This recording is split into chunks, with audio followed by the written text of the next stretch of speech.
Hey, what's going on, everybody? Happy Friday. Hope that you've had a great week. It's been quite an interesting one in the world of boxing and just the world of politics and everything. There's a lot going on in the world right now. It has been one heck of a week. But in the boxing world, we got I'm not going to say it was like a bomb being dropped. I think it's something that a lot of us expected. But we got some big news this week that Vasiliy Lomachenko has officially retired from boxing and will be moving on to the next phase of his life. And so I wanted to take a few minutes to talk about his career, his retirement, and the achievements, and really the what Lomachenko was to me in boxing and what he accomplished for I think the future of boxing, particularly with fighters from his part of the world, right? So let's start real quick with just a quick run over the achievements, okay? We have to mention the amateur career because a lot of people consider Lomachenko to be the greatest amateur fighter ever. You could make an argument. I mean, you can make an argument he's the best ever, right? But you anybody, even the most ardent Lomachenko hater, would have to have him in the top five all-time greatest amateur fighters ever. And I'm not even going to just include boxing. I'm going to say amateur fighters. I'm going to include wrestling. I'm going to include all martial arts, not just boxing. The guy's achievements are out of this world in the amateurs. Multiple gold medals at multiple world championships, multiple Olympic games. Then he goes into the World Series of Boxing and has a few wins there. Then he goes pro. Goes pro at an advanced age. And I do think this is something that just brings me to a theme that I'll hit on a few times in this video. I think that Lomachenko is going to serve as some lessons learned for fighters coming over from that part of the world in the future of what to do and what not to do. And I think him going pro later worked against him in multiple ways. And because he started late, he had, I think, 21 pro fights. I'm going to pull up his box rec here, and I'll share my screen. In fact, let me do that right real quick. By the way, guys, go ahead and smash the like button here. And let's see. I'm sure I share this. Yeah, share screen. No, I want this one. Yeah, go ahead and smash the like button and all that good stuff. Make sure you're subscribed, blah, blah, blah, blah, blah. You know the drill. So Lomachenko only has 21 professional fights, right? And for a lot of people out there, the Lomachenko haters, and we're going to, of course, get into the whole thing because he became this divisive figure in this era among fans and media alike, particularly in America. And a lot of it was really through no fault of his own. It's due to social things and political things that were really out of his control. But so we'll get into that. But the Lomachenko haters will say, well, this guy can't be a Hall of Famer. He can't be considered an all-time great or anything like that because he only had 21 pro fights, which I think is a really ridiculous argument because if you look at his career, it was what I would say it was quality over quantity as far as who he fought. Scrolling down here, 21 pro fights. Let's count how many of these were for actual world titles, okay? Let's count these off.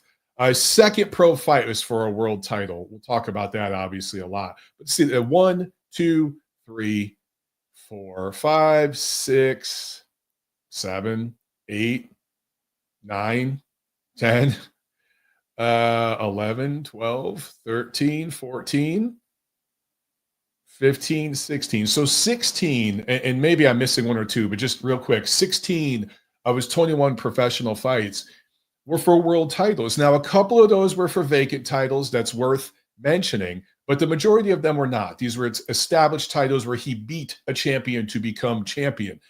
So 16 out of 21, that's three quarters of his professional fights were for world titles, right? Now, several of those were for unified world titles, which I believe all happened at lightweight, right? We go up to lightweight.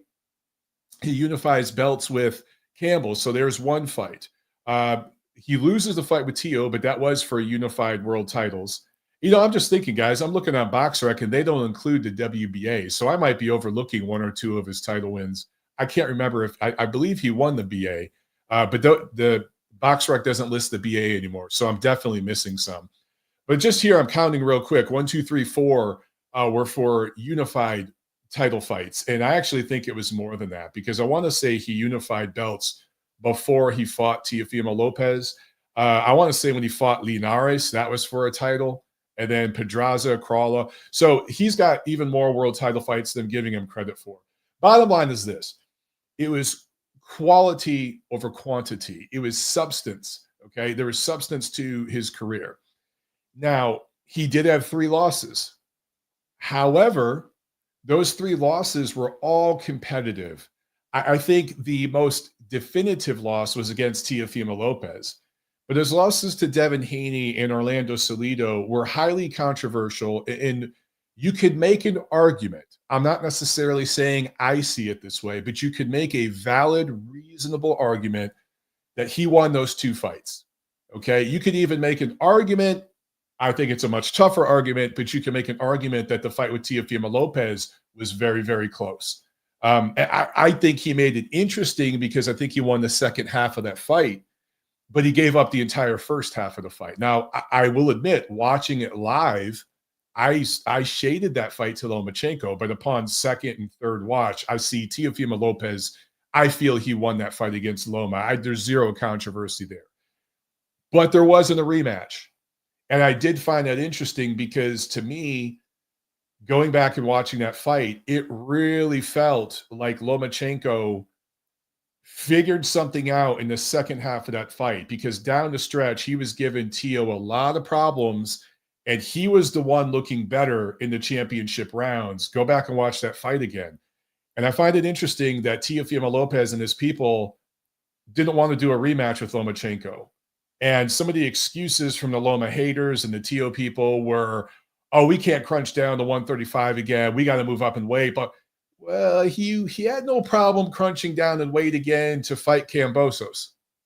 So I find that very interesting that he was willing to make 135 one more time to fight Kambosos, but he didn't want to do that to fight Loma again. I think they saw the same thing I saw, that Loma kind of figured something out in there in the second half of that fight. Either way, it goes down as a loss.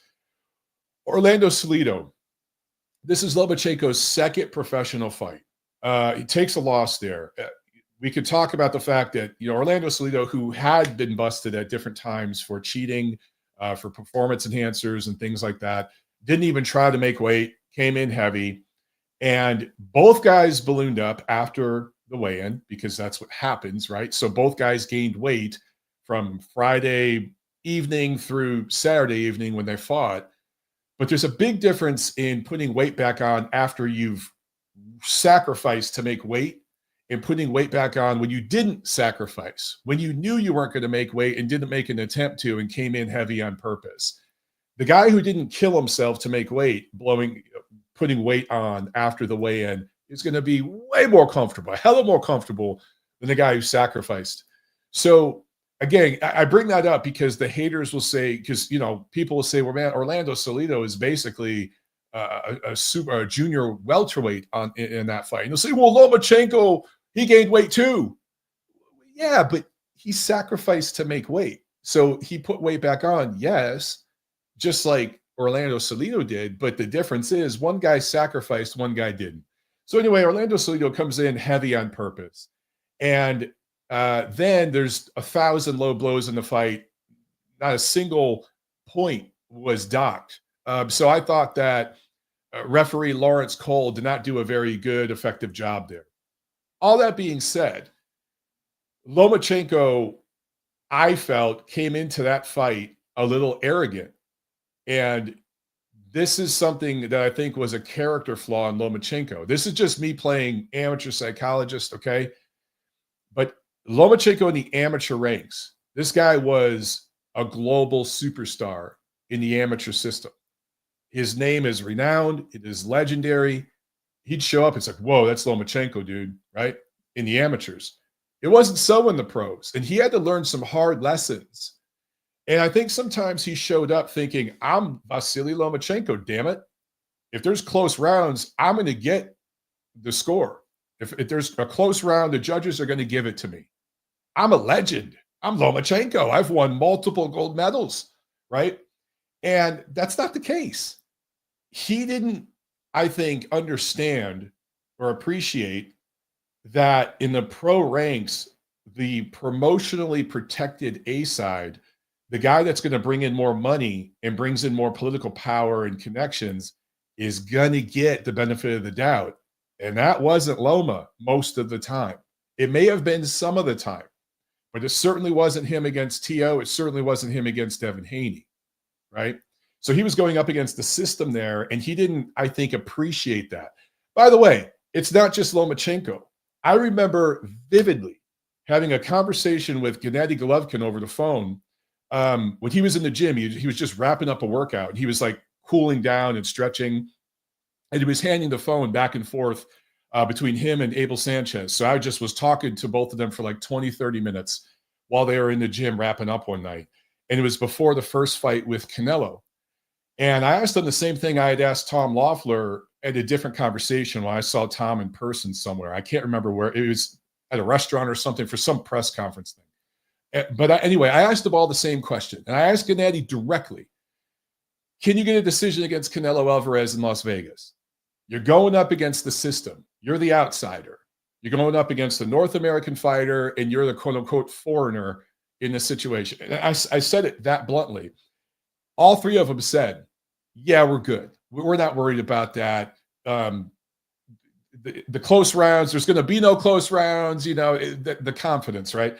And I really, really feel, and I've told them this since, I've told all of them, including Gennady, I think that because I told them before the rematch, I think that they overlooked and didn't fully appreciate the A side, B side thing and the political power structure and all that in boxing and how it works against the new wave of immigrants coming in, which right now is Eastern European, Central Asian fighters. There's a history of this in boxing that goes back over a century. I've talked about this at length on my channel. So anyway, for Lomachenko, now I'm not saying Orlando Salido was the A side and Loma was the B side. This was a showcase for Loma to win the belt and win a title in his second pro fight. I mean, obviously, this was Top Rank working the angles. Salido was a Top Rank guy. It was the WBO, which Top Rank owns, right? The whole thing. I get all that. But when Salido doesn't make weight, when Salido's getting nasty in there, first, when Salido doesn't make weight, maybe other Ukrainian fighters, Russian fighters, Kazakh fighters, whatever, in the future in a similar situation would be like, you know what? We're pulling the plug on the fight. Or he can't rehydrate past a certain weight or something. They would make some sort of restriction. They'd force the opponent who didn't even try to make weight to sacrifice somewhere somehow to balance things out. Loma didn't do that. They came in, I think, a little cocky and had a sense of entitlement. This is something that I feel maybe irritated people about Lomachenko. And it's easy to understand why you'd have that in the amateurs because, again, he's the Tom Brady of amateur boxing, right? But in the pro ranks, different world, dude. Different world. So there's that. And then during the fight with all the low blows, I think during the early, the first half of the fight, he was kind of looking to the ref for help. And it's like, dude, the ref ain't going to help you. This is the pros. He ain't going to help you unless you're in a controlled situation like Floyd Mayweather fighting in Las Vegas or something. The ref is going to help Floyd because that's a controlled situation where he's in charge. That wasn't the case here. You're a Ukrainian guy fighting a Mexican in Los Angeles, bro. Good fucking luck. You think Lawrence Cole wants to get jumped in the parking lot, walking to his car after the fight? You're going to have to toughen up and grit, bite down your mouthpiece and get through it. Now, Loma did in the second half of the fight. I was actually giving Salido a lot of problems and once again came back to make it very interesting. And you can make an argument. Maybe that's a draw. Maybe Loma edges it out. You can make an argument. Anyway, the Loma haters from that point on were like, he lost his second pro fight. Oh my God, he lost his second pro fight. And he lost to an Uber driver because it was, Salido for a while did some Uber driving to make some extra money. And so that was the narrative from the haters, right? I had the complete opposite viewpoint of that fight. I thought it was unbelievable. By the way, I need to restate something. I just said that Salido, that fight was in Los Angeles. It was in Texas. Point still stands. You're fighting a Mexican guy in San Antonio, Texas. Lawrence Cole, a Texas ref. He lives in that community. He didn't want to get jumped. So I don't think he was going to take points from Salido for low blow. He wasn't going to do Lomachenko any favors in that situation. So sorry, just wanted to correct myself because I was like, did I say Los Angeles? Yeah. Anyway, where was I? I was so impressed that Lomachenko in his second pro fight was able to fight that competitively in a professional prize fight, a 12-round fight. Now, guys, keep in mind, this guy had been fighting 3-rounders, hundreds of them for his whole life. And then suddenly 2 fights in, his first pro fight was a 10-rounder, but it only went 4 rounds, right? So this fight goes the distance. It goes 12 rounds. This guy's never been past 5 rounds his entire life. He goes 12 rounds here. And these are 3-minute rounds, not 2-minute rounds, completely different system, different gloves, the whole 9. For him to be able to hang in there and go the distance in a second pro fight with a veteran, a rugged veteran, a guy that's a lot bigger, a guy who didn't kill himself to make weight, who came in, in my personal opinion, trying to cheat to give himself an edge because he knew if he came in on even terms, he'd lose. And Salido had done this multiple times in his career. Sorry, I know it's going to piss off my LA boxing bros. It's the truth. But all that, and Loma's able to go the distance. I thought that was very impressive. And for that to be held against him, it's so indicative of everything that's wrong with boxing fans, particularly American boxing fans right now. You should want a guy to challenge himself like that early on. This new narrative I've seen recently is the Lomachenko haters will say Lomachenko's privileged. By the way, there's political and social context to them using that word specifically with Lomachenko. I'm not even going to get into that right now. I'm sure you can do the math there, but I find that hilarious. A guy from Ukraine coming to America, fighting a North American fighter in North America, challenging himself to fight for a world title in a second pro fight. That's privilege. I think it's the antithesis of privilege. For me, privilege is an American fighter who gets to fight 20, 30 fights against B, C, D level guys and build up his resume before he fights for a world title. And then when he fights for a world title, he's protected by the organization and doesn't have to ever fight an elite guy. There are so many cases of that in the last 10 to 15 years that I could point out. Guys, that's privilege. That's privilege. So anyway, I don't think there is any privilege involved with Lomachenko fighting for a world title in a second pro fight. It's been well documented and talked about. When Loma was shopping around for promoters, and they all wanted him when he went pro, he sat down with Bob Arum at Top Rank, and they said, look, let's build you up for a while. Let's get you 8, 9, 10 fights. And he said, no, I want 1 fight, and then I want to fight for a world title. If you can't make that happen, and I'm paraphrasing, but this is essentially what he said. If you can't make that happen, I'm signing with someone else. And Top Rank was willing to do that, even though there'd be way less money in it for them, because they want a promoter wants to build up a fight, right? And build up a world title fight and create a brand and all that before they start fighting for the world titles. That's what a promoter would like to do. They were willing to work with Lomachenko and give him what he wanted. And he said, I want to get to world titles right away. I'm not effing around here. 1 introductory fight to introduce me to the pro ranks, and then I'm fighting for a world title. And Top Rank made that happen. And yes, again, WBO special. We're Bob's organization. So there was some promotional influence involved. I'm not going to pretend there wasn't business behind the business going on there. Of course there was. But privilege? No, this is a guy who said, I'm not signing with a promotion that wants to build my shit up for 2 or 3 years before we fight for a belt. I want to get right to it. That's the opposite of privilege. That's a guy daring to be great. So anyway, he loses the Salido fight, but then the very next fight, he goes up and fights Gary Russell. Now, again, people are like, this is privilege. His third pro fight against. No, what happened was because Salido didn't make weight and was willing to give up his belt to have a chance to beat Loma, that belt became vacant. It was only on the line for Lomachenko. He lost the fight. So then the title became vacant. So what does the WBO do? They take the 2 highest rated contenders and have them fight. Those 2 fighters were Gary Russell Jr., talk about privilege. What did I just say a minute ago? A guy fighting a bunch of nobodies for years and being protected? Privilege. Gary Russell Jr. and Lomachenko. The 2 top rated guys fight for the vacant belt. Guys, that's just standard business protocol. There's no privilege involved in that. What happens in that fight? Now, that's the one that was in Los Angeles that I was mixing up earlier with the Salido fight. I was ringside for that one.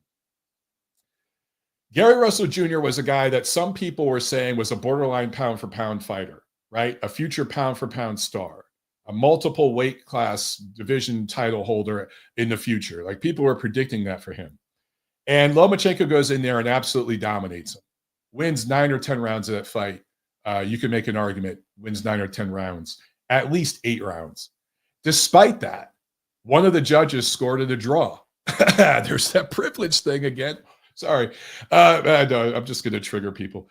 But that happened, right? One of the judges scored that a draw, which is laughable. The other 2 judges had it 8 rounds to 4, which is as tight as you could possibly score that fight. If you give Lomachenko more of the swing rounds, he's winning 9 or 10 rounds in that fight easily. So anyway, wins a legitimate world title against a highly rated, highly renowned fighter who is undefeated, American fighter, fights in that traditional American style people talk about, and slick, quote unquote, all the words, and some of these are code words and all that. I get it. I didn't create them, but I'm just saying, all those words were used for Gary Russell Jr. Lomachenko comes in and beats him decisively, regardless of what the judges said. And that, I think, bothered people. And right then and there is where Lomachenko started to become a divisive figure on social media, on X, on YouTube, the podcast world, and even with members of the American press, which is interesting. He started to become a divisive figure right then and there. And I've really tried to think about this beyond the obvious, things that pop out. I think that when, boxing fans had gotten used to the notion that boxing had truly become global and that the floodgates had opened once the Iron Curtain fell over in Eastern Europe. And these Eastern European fighters were coming over and having real success and making a real impact. They weren't necessarily superstars. I'm going back like to the 90s, but they were coming in and having an impact, right? And so American boxing fans got used to this, but they were used to it with the heavier divisions, heavyweight specifically, but even, light heavyweight, cruiserweight, whatever. They were used to seeing those guys come over. They weren't used to seeing it in the middleweight division, in the featherweight division. So that was a real threat, because before that started to happen, what I heard a lot of the American boxing press, or just the American sports media, I should say, what they were saying is, oh, well, these Eastern Europeans, they're only having success in the heavyweight division because America's best athletes are in the NFL. They're in Major League Baseball. That's where our best athletes are. Our best heavyweight athletes are. That's the only reason these guys are coming over and having success. Now, despite the absolute lunacy of that statement, is there a kernel of truth to it? Perhaps. But weren't our best athletes in the NFL back in the 80s? The golden era of the NBA was the 80s and 90s, where Americans dominated. Now the 3 best players in the NBA are foreign. They're not even American. You look at the top 10, 7, 8 of the top 10 players in the NBA are foreign born. Eastern Europeans are starting to take over there too. So this notion that, Michael Jordan, he played in the 80s and 90s. So boxing was dominated then, the heavyweight division anyway, by Americans, right? So that excuse always cracked me up. But you can't make that excuse when it's a featherweight, a lightweight, a middleweight. There are no middleweights and lightweights and featherweights in the NFL or the NBA or Major League Baseball. There might be an anomaly here or there, but it's not the dominant studs in those leagues, right? So those excuses suddenly don't hold water. You just have to accept the fact that the world is producing high quality fighters from Latin America, Eastern Europe, Asia, Central Asia, England, wherever. They're now coming to America and whooping some American ass. And in the case of Lomachenko, he was doing it, they were used to seeing these rugged, Sergei Crusher Kovalev, right? The nickname Crusher, as if Kovalev was this concussive, massive puncher that just punched bricks through walls, right? Completely overlooking the fact that Kovalev had a lot of craft and was a really good boxer. At his best, he actually had some slick defensive qualities to him and some really good footwork. Same thing with Artur Beterbiev and all that, right? But these guys, they just plow through their opponents because they're really strong and they have good chins. A guy like Loma comes over and he's doing it with this slick finesse, all the words, right? He's doing it with that style. I think that really threatened a lot of people, and it really started to upset people. Now, there are some fanatical Lomachenko fans that think he's the greatest fighter of all time. He's the second coming of Sugar Ray Robinson and all this stuff. Fan is short for fanatic. There are fanatical fans in every boxer's fan base, especially like superstar boxers, right? So are there some Lomachenko fans that are annoyingly fanatical? Yeah, of course. And that exists, again, every fighter. I could say the same thing.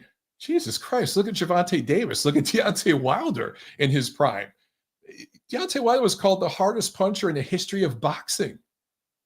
Literally. I'm not making that up. Go Google it. And like media people were saying that. So guys, there's been hyperbole about so many fighters. And yes, there was hyperbole around Lomachenko, particularly with Top Rank, Bob Arum. Of course, every good fighter he promotes, somehow he relates to Muhammad Ali because that's just what Bob Arum does. Manny Pacquiao is the new Muhammad Ali. Then Lomachenko is the new Muhammad, right? There's always a new guy he's comparing to Muhammad Ali. And I can see where that would piss people off. I get it. And then ESPN, since Top Rank had a deal with ESPN, and I think before that, Top Rank was on HBO when Loma first started. So it might have been them. Don't correct me if I'm wrong on that, guys. Was it HBO? Yeah. Okay. So it was HBO. It was ESPN. They added to the Lomachenko fanaticism, saying, oh my God, this is the most brilliant footwork I've ever seen. It's this, it's that, right? And I could see how that could annoy some fans and some purists and some lovers of the old school American boxing tradition. I get it. But that's what promoters do. That's what networks do. It just amazes me that people would get mad when Joe Tessitore on ESPN would have an orgasm calling a Lomachenko fight. I get it. But I could say the same thing about every commentator with a plethora of fighters over the last 20 years. That's what it is now, guys. I mean, I could bring examples up on DAZN and like everything else, Showtime when they were still in it, of announcers going crazy and like going just so much hyperbole describing a fighter that they just happen to be promotionally aligned with. Do the fucking math. So I acknowledge those things. Yes, of course. But did it annoy me? No, it doesn't annoy me when they do it with other fighters. I call it out, but for some reason with Lomachenko, it really bothered people, and the haters would always point to it and be like, "Oh, everyone said he was the second coming, and he could walk on water and all this." And it's like, yeah, I get it. That was probably, there was a lot of over the top rhetoric with Lomachenko, but it still doesn't take away from his real accomplishments. And for people to beat up on the 3 losses, I talked about Salido. Let's talk really quickly about Teofimo Lopez and Devin Haney. Okay. Both of those guys were young in their prime, and they were both welterweights that scrunched down to lightweight to fight Lomachenko, who was past his prime, certainly past his prime when he fought Haney, at the tail end of his prime when he fought Lopez. But he's a blown up featherweight, gaining weight, bulking up to fight at lightweight. So once again, those were losses. Totally fine with recognizing them as losses. I do think the Haney fight was very, very close. And even the Teofimo Lopez fight was competitive, particularly in the second half. However, those are losses. Okay. I still walked away from that feeling impressed that a guy, particularly in the Haney fight, a guy that was past his prime, bulking up in weight, fighting a guy who is really a welterweight, who somehow magically, with the supplementation he's on and all this stuff, is able to crunch down and make the lightweight limit. And he does it legally per the rules of boxing. I'm not saying otherwise. But these are not two guys who are the same size, the same age, the same trajectory of their career, right? They were meeting at this time where the trajectories were like creating an X. That's when they fought. So for Lomachenko to even be highly competitive in his fights with Lopez and Haney, and these are two guys that have been on pound for pound lists, mind you, okay? That is extraordinarily impressive. Now, he came up short in those fights. Okay. Yeah. I'm not saying he won, but just the fact that he was able to hang with those guys, that's still impressive. And I have to bring up this example because one of Lomachenko's best wins was against Guillermo Rigondeaux, right? Or Rigondeaux, however you want to pronounce it. And it's pronounced 800 different ways. And the Lomachenko haters will say that, quickly, Lomachenko fights Rigo, wins every round, dominates him. Rigo desperately holds on so much that referee Steve Willis, who certainly didn't want to do Loma favors that night, took a point from Rigo for excessive holding. That's how desperate Rigo got at one point in the fight, that he was excessively holding. Anyway, so it's a complete domination. And then after 6 rounds, Rigo quits. Now, Rigo is a guy that was on pound for pound list, top 5. There's some people out there that even had him number 1. Or maybe number 2 or 3 behind like Floyd, et cetera. God, was Floyd still around? I can't remember. Anyway, he was not near the top of the pound for pound list, okay? And Loma just cleans his clock and outclasses him. What's the first thing the haters say? Size difference. Lomachenko's bigger. Rigo moved up. Okay. That fight was at 130 pounds. I believe at that time, Rigo is competing at 122, which is 2 divisions lower. I find it very interesting that the same people that won't give Lomachenko a shred of credit for not only beating Rigo, but decimating him and making him quit. Rigo, to save face, would have rather quit than get knocked out by Loma, because that was going to happen in the next few rounds. He knew that. He quit. I don't like using that word. He quit that fight. And it's okay. He didn't want to get beat up and mangled, and you said, I'm going to take an L tonight. Cool. It's your career, bro. But the same people that won't give Loma a shred of credit for that win because of the size advantage, don't bring up the size advantage or disadvantage he had against Teo or Haney or even Salido. But forget Salido for a minute, because that was a whole different thing. Teo and Haney, the size difference didn't matter in those 2 fights. And not only did Lomachenko have a size disadvantage, he had an age disadvantage, a tremendous one. And those 2 fights, although he lost them, They went the distance. They were very close. It was Loma who had the momentum in the later rounds, not the young man, the larger young man. So you're ignoring these two fights where he's grossly undersized and there's a huge age disadvantage. He was semi-retired in the Haney fight. Goes the distance, keeps it close, makes it interesting late.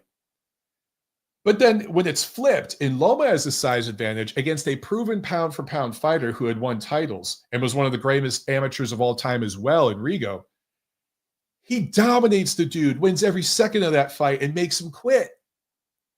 So when the script is flipped, look what Loma does when he's the bigger guy. So you guys, a lot of you out there just don't keep the same energy. You don't give the guy any credit against Rigo, but then you want to shit all over him when he comes up just short against Tio and Haney. I find that very interesting. And there's so many of these parallels and dynamics in Lomachenko's career. He became kind of a divisive figure. And a lot of this, again, it was social, it was political, it was just beyond his control.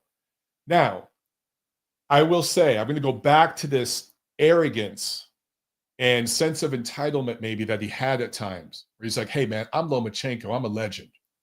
In those fights with Tio and Haney, okay, and those were different types of fights than the Salido fight. So again, I'm going to leave that separate. He had learned from the Salido fight, hey, man, I'm not going to get any favors in this ring. I gotta do this, right? And against Teofimo Lopez, he just gives up the first 6 rounds and feels somehow that he's just going to get the benefit of the doubt in the second half of the fight. Didn't happen. He learns from that lesson. And then he goes into the Haney fight. And late in that fight in the championship rounds, I thought he still looked better, but he didn't step on the gas. He was doing just enough. And it's like, dude, you're fighting an American fighter in Las Vegas. I just think that believing his own legend to a certain extent cost him in fights like that. And I think that, to me, when I look at Loma, first ballot Hall of Famer, he's got my vote. I don't care who that offends. He's going to get my vote in 5 years. He's got it. He's going to be on the first ballot Hall of Fame. And anyone who wouldn't vote for him on the first ballot is stupid and shouldn't be voting. I've been highly critical at times of people like Andre Ward, Floyd Mayweather. I voted for them on their first ballot. Okay. So I keep the same energy and I keep it 100. Obviously, those guys were Hall of Fame fighters. Lomachenko is a Hall of Fame fighter. So he's going to get on the first ballot. But when I think about him and his impact, I think that he's 10, 20 years from now, we're going to look back at him as a guy that was kind of a trailblazer who opened doors for fighters from other parts of the world to come into these lower weight classes with a different kind of style that's based in fundamentals, footwork, balance, angles, spacing, finesse, slickness, all this stuff, rather than just brute force power or, the straight up old school style where you're throwing straight punches, right? That you used to see from Eastern Europe. He paved the way. And when American fans hear names that sound like Lomachenko, they're not necessarily just going to associate them with heavyweights. It's like, man, this guy might be a featherweight. He might be a bantamweight. You're going to start seeing little guys from other parts of the world come over now. And when you have a fight like Lomachenko-Haney, a similar matchup, 10 years, 15 years, 20 years from now, don't be surprised if the Eastern European gets the decision, even if it's in Las Vegas, going up against an American. Because at that point in boxing, the Eastern European guy might be the bigger brand and actually might carry more political power with him because it's been established for several decades. That's the way this thing works. I could go through every group that's had their run in boxing, and I could give you guys 1,000 examples of where they got ripped off over and over and over, but then they get over the hump and they become the guys getting the benefit of the doubt, okay? Look no further than Mexican fighters who you go back into days several decades ago, these guys got raped over and over. But then when they became the power structure, you've seen Mexicans win highly debatable decisions, and Mexican Americans, highly debatable decisions in recent decades, right? Because they became the power structure. So look no further than Canelo Golovkin, the first fight. Same thing, 10, 20 years from now, when we have a Canelo Golovkin type of matchup in Las Vegas, don't be surprised if the Eastern European, the Central Asian, gets the decision. And it's because of trailblazers like Lomachenko, like Golovkin, and there are others I could name that kind of had to go through the growing pains of being the new kid on the block that looked and sounded different and did things differently, but also made some mistakes and made some poor business decisions at times and had to learn from that. Fighters coming from other parts of the world and starting their career are going to look at Lomachenko Salido and they're going to be like, okay, what did he do wrong here? What will I do differently? Maybe we shouldn't go for a world title in our second fight. Maybe we should wait till our fifth fight, right? I look at Alexander Usyk's career and contrast that with like Lomachenko. And you see where Usyk has done things smarter and better in terms of the way they've, just the business decisions they've made. He's made smarter business decisions and he's gone into fights with a different mentality. And it's served him well. Now, I just think Alexander Usyk is a better fighter than Lomachenko. He's just on another level. I know Lomachenko had a better amateur career, but not by much. Usyk was highly accomplished as an amateur. Usyk had to learn on the job more. Usyk's amateur run when he started, like the first, 20, 30, 40 fights, he lost a bunch of them. But he started to learn, and once he figured it out and it clicked, he went on this epic, historic run in the amateurs. The last few years of his amateur career, I don't think he lost. And then as a pro, we've all seen what he's done. So, but sorry, this video is about Lomachenko. I'm just saying, you can see where other guys from that part of the world have already learned from some of the mistakes Loma made. So to me, that's his impact, is serving as that place setter, trailblazer, different terms like that that we could use. Just a guy who shook things up because he did things differently, and people weren't used to that. And they'll be more used to it in the future now because of him. And so other guys that will come along in the future will probably be received better by a lot of the fans than they receive Lomachenko. At the same time, you won't get as much of the hyperbolic messaging from the promotion. You're still going to get it, but maybe it won't be quite as religious as some of the rhetoric was about Loma. Because yes, as many people that were threatened and angry about what Lomachenko was doing, and because he looked different, he sounded different, he was doing it in a different way, there were people on the other side that were super excited and happy about that, right? So you have to look at both sides of it. So I think when guys come over in the future and you see a guy with really great footwork, fights slick and all that, and he's a featherweight, he's a lightweight, a welterweight, I don't think you're going to get the same hyperbolic rhetoric that you got with Loma. You're also not going to get the same level of hyperbolic hating that you got with Loma. So that's my prediction. A super chat from Papa Chubby. What's up, brother? Good to hear from you, man. Thank you. He said the work rate and frequency of his amateur career is mind-boggling. No matter how you do the math, nobody has fought that much or that consistently. Yeah, and I'm glad you bring that up, Chad, because a lot of people, first of all, I've seen a lot of haters tweeting this week even that Lomachenko's amateur career doesn't count when it comes to Hall of Fame. It doesn't count. Bullshit. Some fighters, you shouldn't include their amateur career because they didn't do anything at a global level. But I'm sorry, dude. I don't even care about the 300 plus wins. I really don't. That to me really isn't that big of a factor because 250 of those wins could have been in some small town somewhere against whoever in some mom and pop gym or whatever. But when you're fighting on the world stage in world championships, Olympics, and you're dominating and you're winning golds multiple times over multiple years against opponents from different parts of the world with different styles, and you're doing this consistently, as Papa Chubby brings up here, that is impressive, and it should be included. And by the way, I include Rigondeaux's amateur career when I assess his entire career and whether he's Hall of Fame worthy. I included Andre Ward's amateur career. Without the gold medal, Andre Ward's resume isn't as lock solid for the Hall of Fame on the first ballot. But for me, what put him over the edge and why he got my vote on the first ballot, part of it was him winning the gold medal in the Olympics. He's the last American male to win a gold medal in the Olympics as a boxer. And so that carried a lot of weight with me. That was a part of my decision why I voted for him first ballot, despite all my criticisms of him. So, yeah, you should include the freaking amateur career, of course, especially when you've won multiple gold medals on the world stage. Of course.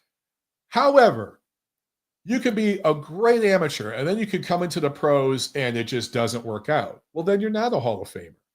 But in the case of Lomachenko, he's the fastest fighter in terms of number of fights to win titles in 2 weight classes, the fastest to do it in 3 weight classes.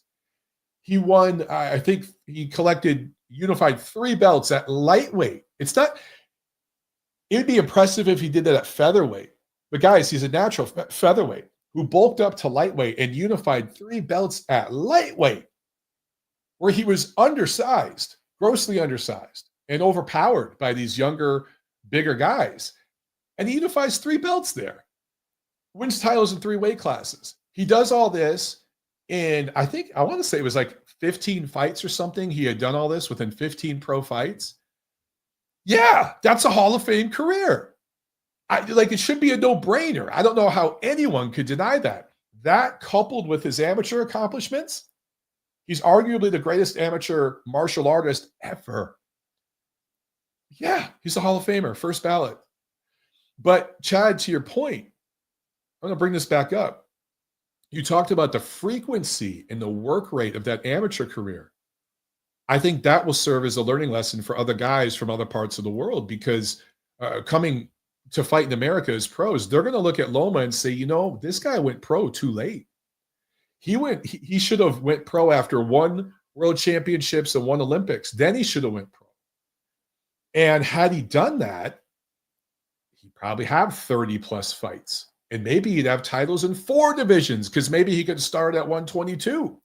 He was certainly small enough to make 122 when he was younger.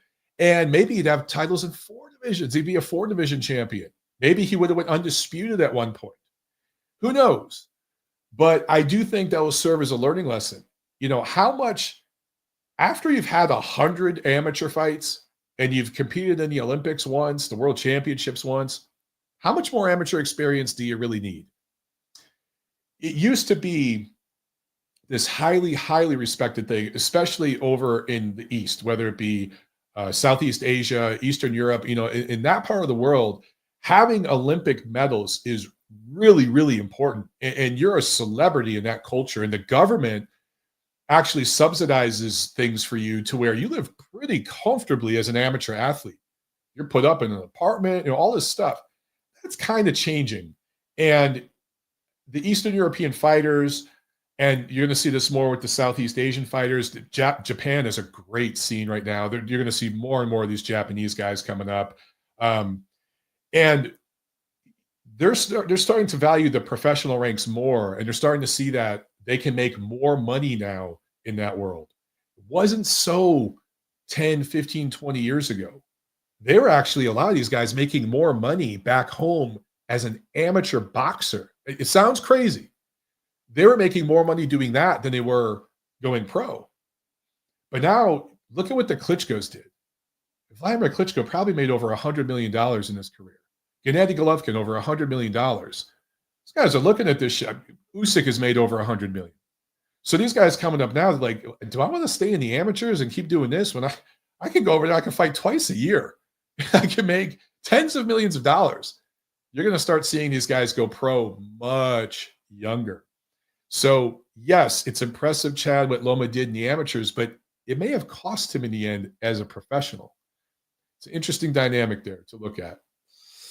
All right, did I get any other super chats? I don't think so. What did I leave out? I want to say I covered all my bases and talked about everything I wanted to talk about here related to Loma. Real quick, just some thoughts on watching him fight. Um, I feel fortunate that I was able to watch Lomachenko from ringside as a media member a couple of times. And I mean, I was right up on the ring, 10, 20 feet from the ring, maybe. And it really was impressive just watching the way the guy would. It's one thing to come in and shift, but when you're shifting and shifting and shifting, and you're almost dancing, to see someone do that while being able to punch and block punches and slip, and it was really impressive. Dan Raphael posted a tweet. I want to say it was yesterday. Posted a tweet, and I'm going to paraphrase, but he was just saying, he's been covering boxing, I want to say, for like 30 years. Um, as an A-lister member of the boxing media, a guy that's been up there. Now he's kind of just chilling now and doing his own thing, but for a while he was the top dude at ESPN. Then I want to say he was at, I think, USA Today when they covered boxing. And he said that Loma's in the top 5 of most talented fighters he's covered live from ringside. I have to say I agree. Now, I wasn't on the beat doing it, as long as Dan Raphael. But there's a good 10 years there where, I'm on the beat covering fights from ringside, going to fights and stuff, and going to fights regularly. And yeah, I mean, Loma is certainly up there. And at his best, and his peak was pretty short. It was. And I do think a lot of it was the wear and tear from the amateurs, but also moving up and fighting guys that were a lot larger than him. But he didn't really need to. But he was being so avoided and ducked at 126. At his peak, his absolute peak, you could make an argument he was the best fighter in the world at one point, pound for pound. Certainly in the top 3 or 4 best fighters in the world, pound for pound, for a period of time. And he was in his 30s doing it as a little guy. That's impressive. It is impressive. And so he truly was something different. And it was a privilege being ringside a couple times for a couple of his fights.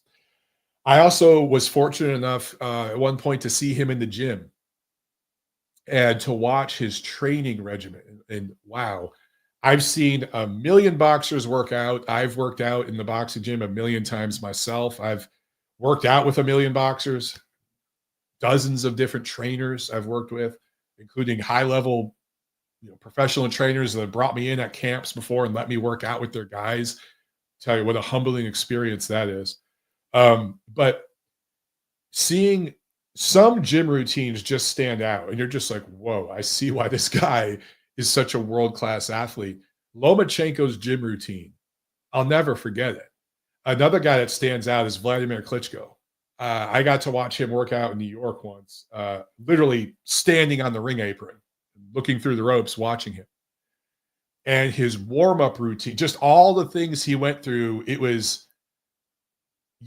maybe mechanical. You could tell he had done it thousands of times, but it was so impressive the way he went through this whole routine. And it was almost like a dance. It's the same thing with Loma. There's several guys I can point to like that. And then I've been to so many other gyms where you see high-level professional fighters just kind of glove up and just get in there and start sparring and just start smashing a bag or something. And it's like, you do see a difference sometimes in the way guys prepare themselves and live in the lifestyle they live outside of the ring and how it affects their performance in the ring. So being able to see him live from the ringside a couple times was a privilege, but getting to see him in the gym before was a privilege. I'll never forget just watching some of the things he did. Okay. What else can I say? I guess I could go here to a couple comments, guys. We're running up on an hour. I thought this video would be 10 minutes. Man, once I get rambling, holy shit. I can really, really ramble, huh? Hamed says, maybe Jorge Linares was slightly overrated, but those were better wins than Jacobs, Lemieux, and Brook. You guys are debating between Lomachenko and Golovkin. That's a whole nother video, guys. I'm not even going to get into that. Okay. If you guys got any specific questions, drop them in the chat real quick and I'll get to it, or else we'll jump. But in closing, for some of you just jumping on, Lomachenko, first ballot Hall of Famer, uh, a guy that did some really impressive things in the ring, some things that maybe we hadn't seen before, at least not from a fighter from Ukraine, from that part of the world, in the lower divisions. Um, but also a guy that I think made some mistakes from a business perspective, and also had a little too much arrogance at times, thinking maybe arrogance is the wrong word. I'm struggling to find the right word there. You guys help me out. But I just feel that Lomachenko thought he'd get the benefit of the doubt at times in some close fights, close rounds, because he's Lomachenko. And it didn't work out that way for him. And there was some hard lessons learned that I think other guys will um, look at in the future and keep in the back of their mind. I think Usyk did against Tyson Fury, because if you look at the way he closed out those fights in the championship rounds, that's the way Loma should have done it against Haney. So I just think that attitude caught up with Loma a couple times. So he did make mistakes. He made mistakes from a business perspective, and he made mistakes in the ring as well, just with his execution. And I think that cost him at times. I do. Oh, Billy Falco in the chat. What's up? Billy, my man from Chile, Philly. He says, preparation is key. The way you warm up, the way you train, the mindset, technical and tactical. Yeah, dude. As I've gotten older, and I have a birthday coming up next week, another year about to add to my life. Warming up is a big deal. And one of the biggest things, like people, I've posted a few videos of me working out here and there, just like little snippets of me like lifting weights and stuff. And people are like, dude, you're lifting all that weight. Like, you're going to get hurt. And I'm like, I'm not getting hurt. In fact, the injuries I've had in recent years are all from the boxing gym, not from lifting weights. Because boxing, when you're sparring, there's just certain movements and explosiveness, to it. And, some of the joints and stuff just go in directions that they didn't used to as you get older. You can't help it. But anyway, I warm up. Dude, I will take sometimes 30 minutes warming up. Really, I really will. And that is why I've been able to stay fairly injury-free. I did have a couple of injuries last year, but there's always some little nagging strain or something. You give it a couple days, it's better. But I've only had a couple of big injuries. I tore a muscle last year, and I tore my meniscus. So after that, I really slowed down. I was like, okay, let me warm up. And warming up's a big thing, dude. And I take a lot of Billy, our workout there in Nashville that one time with your old coach, or I should say your mentor, that taught me a lot about warming up, that dynamic warm up that we did. I've taken lessons from that, and I use it today. And I do that before I lift weights, before I go on the treadmill, anything. It makes a difference, dude. It really does. All right. Any more comments, guys, or should we drop? Keith, what's up, Keith? Keith says, I think Loma's biggest downfall was that he was in his quest for greatness. He acquiesced too much on the negotiating table. And yes, not closing out the 12th round. Perfectly stated, brother. You're just way more articulate than I am. That's absolutely correct. And I think that he wanted to be great, and that should be applauded. Going up against Salido in the second fight, even after dude didn't make weight, and still going through with it and not putting any restrictions on the guy in terms of rehydration, any of it. But, all that should be applauded for him having those balls. I get it. But it cost him, right? So I think that people are going to learn those lessons from him. You got to have that first guy come through and really break down doors and have to go through those learning lessons so that people in the future coming down, they can learn from those lessons too. So I think that's what Loma is going to serve to his countrymen, coming through the amateurs and stuff now. Yeah. Omar, what's up, man? Said Omar, he said, Montero, I never used to stretch before any exercise sport, but lately with boxing, if I don't stretch, my back cramps up. Same, dude. Guys, in my 20s, even in my 30s, when I lived in LA, I used to train at City of Angels Boxing, which was just south of USC, that area. So it's like, kind of south of downtown, heading towards South LA. And I would go in there all the time, especially on Saturday. I'd go out drinking with my boys on a Friday night. Um, or I'd go out with like my girlfriend or my girlfriend and one of her girlfriends back when I had it like that. We'd go out, have a great freaking Friday night. And I'd be hungover Saturday morning, barely slept like 4 or 5 hours. I'd go to City of Angels boxing and I'd work out for 2.5 hours. I wouldn't stretch, I wouldn't do shit. I'd get in the ring, I'd spar a few rounds, I'd do drills, I'd do mitts, I'd smash the bag. I'd be in there just screwing around for 2 hours and just sweat the alcohol out, and I'd be fine. Totally fine. Now, yeah, I can't do that. Can't do that. I barely drink anymore. I might have drinks once or twice a month, and it's literally a glass of wine at dinner with my wife or something, because I can't do the shit I used to do back in the day. But dude, yeah, I'm the same way. I got to warm up. And even I was at the boxing gym this week, and I wasn't even sparring. I was just doing drills, and a dude threw a left hook, and I caught it, and I came down with a right hand, and I wanted to get my head off the line when I threw it. So I kind of over dipped when I threw the right hand, and I felt a strain in my neck. And for the past 2 days, my neck has been hurting. So literally, and I was warmed up, but literally I was like, ow, I like stretched something too far back there just from throwing a right hand. And it's like, getting old sucks, bro. Yeah, dude, you can't do shit the way you used to, man. Warming up is a big deal. Uh, Felipe, what's up, man? He said, hey, Mike, any advice for a longtime boxing fan who just doesn't give a crap anymore about the product being put out? Bro, that's a great question. And, I need to do a video on that. I really need to just do, and I've really been thinking about doing a video specifically on that subject, because I got to say, brother, I'm with you.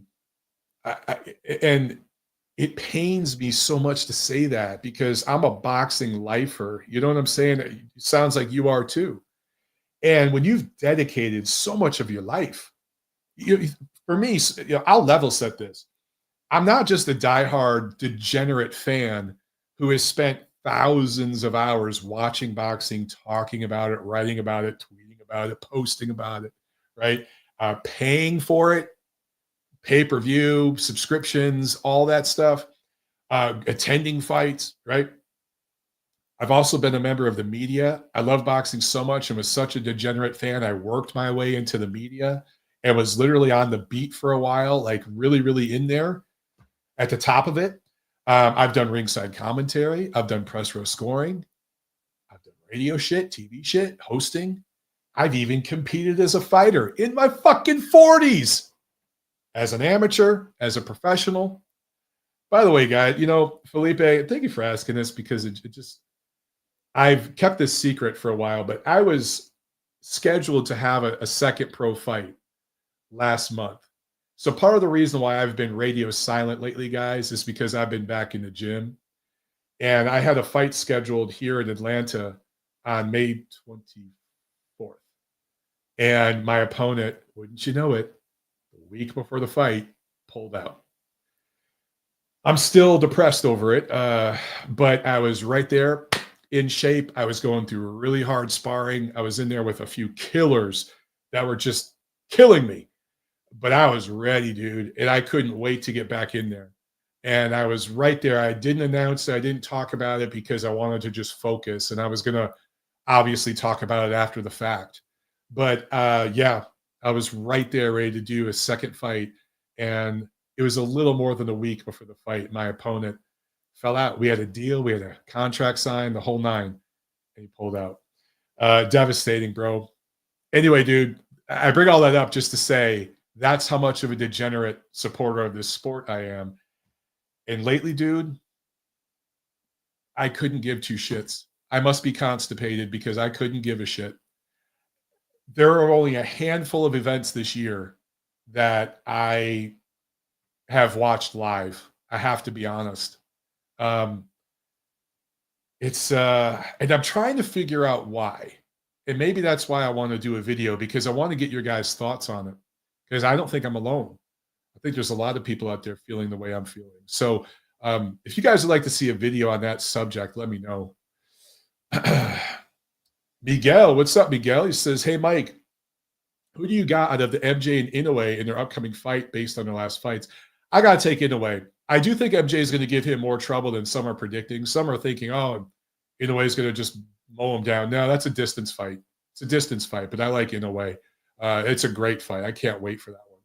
I really, really am looking forward to it. That's one of the fights that I'm looking forward to. There are still fights I'm looking forward to, but look at the names there, bro. Neither one of them are American fighters, right? That's a problem. We should be talking about Teofimo Lopez and Devin Haney right now. I'd be heavily interested in that fight, but we're not talking about it, right? Yeah. Papa Chubby says, I'm guessing that Loma's amateur team said something like, okay, one more loss and we'll go pro. Yeah. Crazy. He only had one loss. Crazy. Absolutely crazy. Felipe says, thank you for the honesty. Really respect you. I knew that you would understand the context of the question. Yeah, dude. And here's the thing, Felipe. You're not just the guy hating. You're not just the guy talking shit. You said it yourself. You're a lifelong boxing fan. You are the demographic. I am the demographic that boxing can't afford to lose, bro. Right? Because we're the guys that have been there the whole time. So casual fans will come and go, right? They come and go like the wind. But guys like us, they got to keep guys like us. And if they're not, that's a problem. So it's a real problem that there's more and more guys like us that are starting to check out. That's a problem. Keith says, what up, Mike? Same. I don't follow the sport as much. I get a bit of FOMO. Yeah, I feel you on that. But I mostly get excited for the big fights now. 100%, bro. Guys, you older guys will know what I'm about to say. You'll remember this. But back in the day, before all the streaming apps and all this shit, if you wanted to watch boxers from like overseas, or especially like the little guys, you had to buy DVDs. Do you guys remember that shit? And you'd open up boxing magazines, whether it be Ring or whatever it was, right? Any of these behind me that you see. And in the back, you'd see ads for fight DVDs. And like if you wanted the Lennox Lewis collection, you could order it. And then some dude in England would send it to you. And you literally had to send him a money order and he'd send you a DVD, right? If you wanted the Klitschko collection, you're probably sending a money order over to Germany, right? If you wanted to see the Thai fighters or whatever, you had to like order DVDs from guys. So that was like a little side hustle a lot of boxing fans had, was selling these DVD collections. But I was so much of a degenerate. I would order DVDs. I had stacks of DVDs. Some of you younger guys are like, what's a DVD? But I had stacks of these things where I would order fights because I wanted to see the guys overseas. You couldn't see it here in America. You couldn't see it consistently. And I wanted to see all of their, prospect fights to see how they've developed over the years. That's how much of a degenerate I was. I subscribed to Max Boxing when it first dropped, and they started the first boxing podcast before we even knew what podcasts were. The Next Round. My boys, Steve Kim, Doug Fisher. It's so crazy that years later, they ended up becoming friends of mine. We ended up like kicking it, hanging out and shit. Kind of crazy the way life works. But I was broke. I was living in a shithole apartment, broke as fuck, driving a piece of shit car, right? Didn't have 2 dimes to rub together, but I still had my Max Boxing. You best believe I found my way to, however I had to do it, to get money to pay for my Max Boxing subscription. I had my DVDs. I had my HBO and Showtime subscription because I was going to see my boxing. That's how much of a degenerate I was. I've gone from that to, I tune in when the big fights are on. Crazy. Crazy, crazy, crazy. Hamed says, who cares about Haney versus Lopez? Horrible style matchup. I feel you, Hamed. Haney versus anybody is a horrible style matchup. but it's two of the young American fighters who should have already fought once or twice, if we're being honest. That's why I'm invested in it. It's not that it would have been the most exciting fight ever, but I want to see that fight because I have an idea who I think would win, and I think it'd prove a lot of things that I've been saying on my channel for years, and that's why I want to see that fight. It's two of the top dudes and in America, and I want to see them fight. That's what it's about, brother. Okay.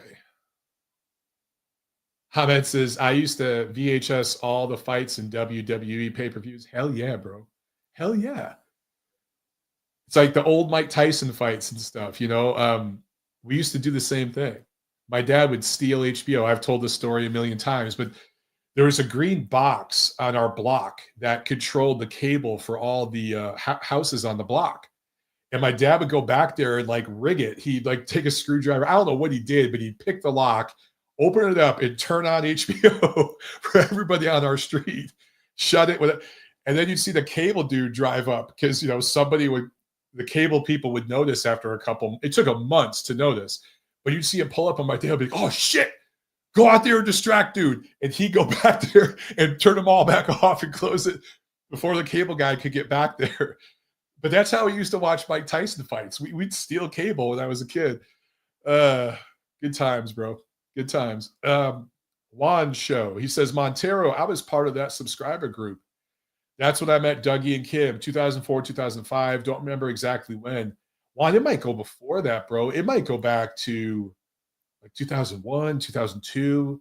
Maybe not, but I want to say it goes back more than 20 years. It was almost like a past life, dude.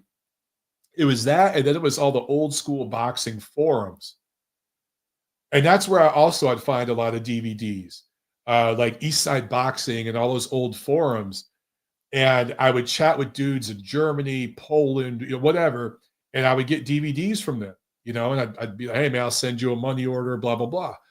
Do they still do money orders? Everything now is just like, Cash App or Venmo or whatever. Hamed says, the Next Round podcast was great. That's where I heard about Nacho, Juan, Maestro, Jimmy. Yeah, Hamed, and you're talking about the Next Round years later, like in 2010. I'm talking about the original, which actually was a video on Max Boxing's website. This is how old school it is, guys. You had to click a link and download the video to your computer, and then you played the video on your computer. There was no smartphone where you could listen to it on this. You had to literally go to the site, click a link, and then download to your computer. And that download took forever because this was before like super high speed, and all that. So it took forever. And then you hit play, and it took forever for it to load up on your computer. There was a whole process involved. Now you just literally like click some shit on your phone and you listen, right? Wasn't like that. There was a whole process, and it was a super grainy, horrible quality video with Steve and Doug just sitting at two chairs talking. But it was awesome. It was awesome, man. I loved it. USC Trojan Zone says, were you happy to see that Fanuk Garcia get beat? I'm not going to say I was happy, bro, but it certainly doesn't look good for his case when you get busted on performance enhancers coming off the best performance of your career, mind you. Then you're suspended for a year. Then you come back and you lose to a guy that was like a 15-1 underdog or something when there's stringent drug testing. Yeah, it doesn't look too good.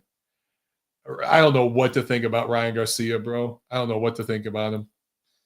Hamed says, Mike, I'm mentally checked out on Haney.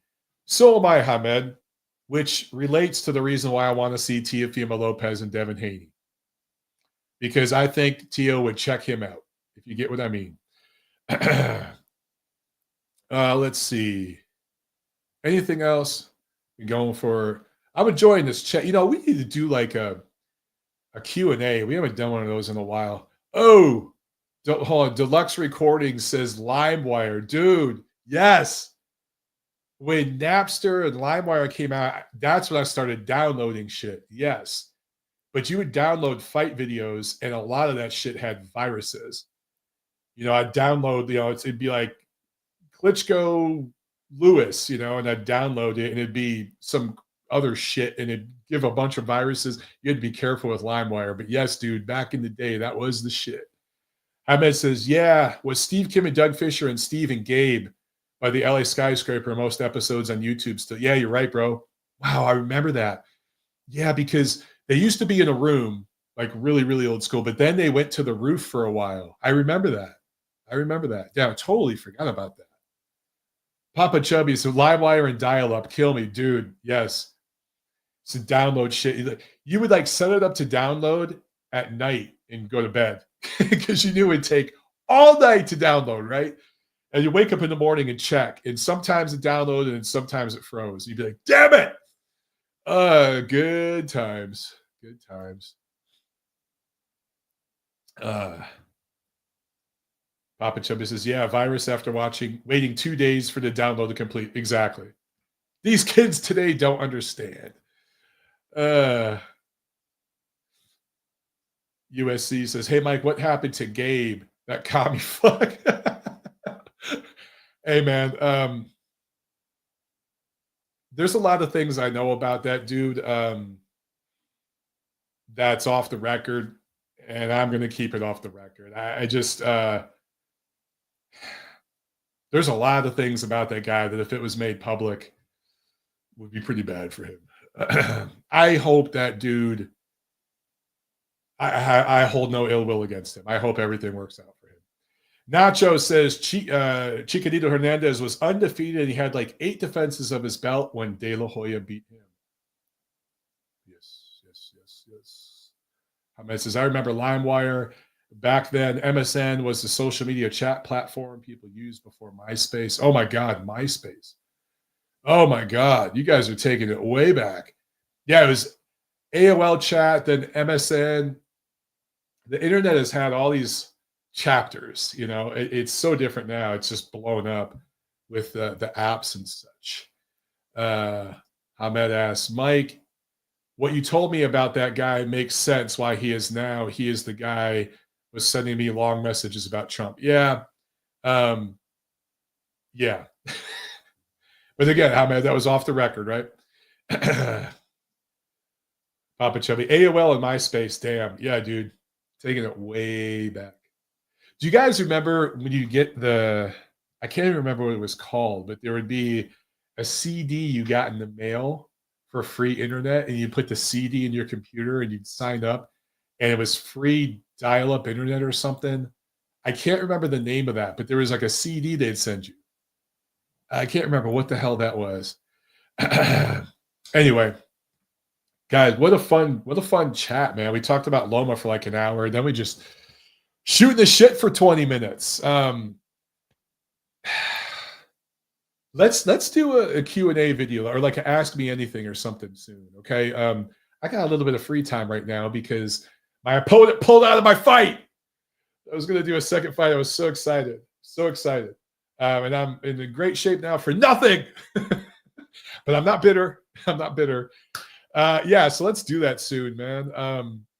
And let me know what you guys think about my thoughts on Lomachenko, what I might be overlooking or wrong on if you feel that I'm missing something, okay? And yeah, you know what? I see a few of you guys talking about doing a call-in. We'll do that soon, okay? I'll set something up where we'll do like a Ask Me Anything.